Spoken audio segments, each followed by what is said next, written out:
Hi കൂട്ടുകാരെ, family ടൈമിലേക്ക് എല്ലാവർക്കും സ്വാഗതം. ഇന്ന് ഞാൻ ഉണ്ണിയപ്പം ഉണ്ടാക്കാൻ പോവുകയാണ്. പച്ചരി പൊടിച്ചെടുത്ത് കൊണ്ടുവരാൻ പോകുന്നു. അങ്ങനെ നമ്മുടെ അരി പൊടിച്ചു കൊണ്ടുവന്ന് അരി 2-3 വെള്ളത്തിൽ നല്ലോണം കഴുകി വൃത്തിയാക്കി 10-15 മിനിറ്റ് വെള്ളം ഒഴിച്ചിട്ട് വെക്കണം. എന്നിട്ട് നല്ല വൃത്തിയായിട്ട് തരിയില്ലാതെ പൊടിച്ചെടുക്കണം. ഇതിലേക്ക് ഇനി നമുക്ക് പഴം അടിച്ചെടുക്കാം. ഞാൻ ഈ പഴമാണ് എടുത്തത്. ഒരു 5 പഴം എടുത്തിട്ടുണ്ട്. ഞാൻ കാക്കുലയിൽ കൂടുതൽ അരി എടുത്തിട്ടുണ്ട്. അതുകൊണ്ടാണ് അമ്മയ്ക്കും കൊടുത്ത് വിടണം. പണ്ടൊക്കെ അമ്മ ആക്കി തരുമായിരുന്നു. ഇപ്പോൾ കാലിൻ്റെ മുട്ടിന് വയ്യ. അതുകൊണ്ട് ഞാനാണ് ഉണ്ടാക്കി കൊടുക്കാറാക്കുമ്പോൾ അമ്മയ്ക്ക്. 3 പഴം ഇട്ടിട്ടുണ്ട്. അതിലേക്ക് 3 ഏലക്ക, ശകലം അപ്പക്കാരം,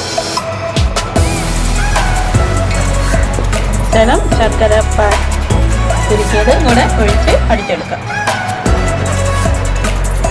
ഇതിലേക്ക് ഞാൻ ശകലം ജീരകം കൂടെ ചേർക്കുന്നുണ്ട്. ഒരു പ്രത്യേക മണമായിരിക്കും അതിന്. നിങ്ങളൊന്ന് ട്രൈ ചെയ്ത് നോക്കണം.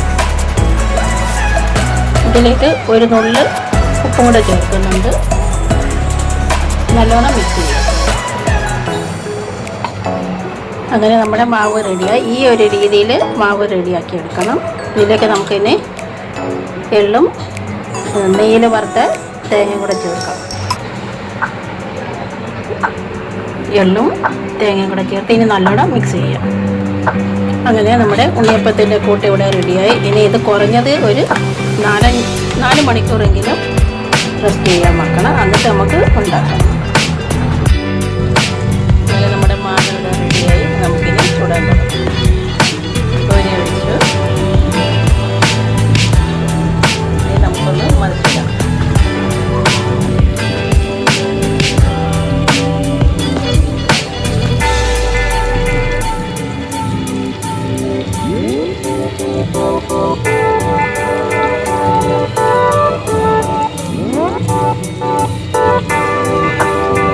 ഇത് പഴയ കുഴയുടെ കമ്പിയാണ് ഞാൻ എടുത്തത്.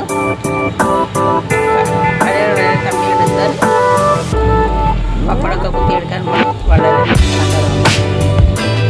അങ്ങനെ നമ്മുടെ ഉണ്ണിയപ്പം ഇവിടെ ഒന്നുകൂടെ മൂക്കണം.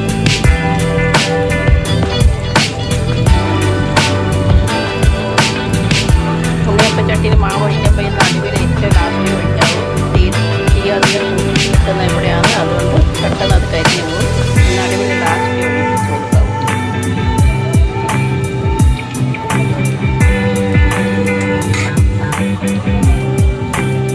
നമ്മുടെ ഉണ്ണിയപ്പം റെഡിയായി. ഓരോന്നിട്ട്